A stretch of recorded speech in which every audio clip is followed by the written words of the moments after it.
Hi friends, இன்றைக்கி என்ன வீடியோனாக்க நேற்று வாங்கின செவ்வந்தி பூவை ரீபாட் பண்ணுறேங்க.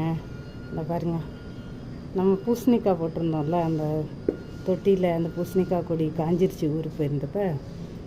சரின்னு அதில் ரீபாட் பண்ணிடலான்னு பார்த்தாங்க. இங்கே பாருங்க, அழகாக அப்படியே எடுத்து அப்படியே இதுக்குள்ளே வச்சிட வேண்டியது. வச்சுட்டு சுற்றிலும் மண் போட்டோன்னா முடிஞ்சிச்சு.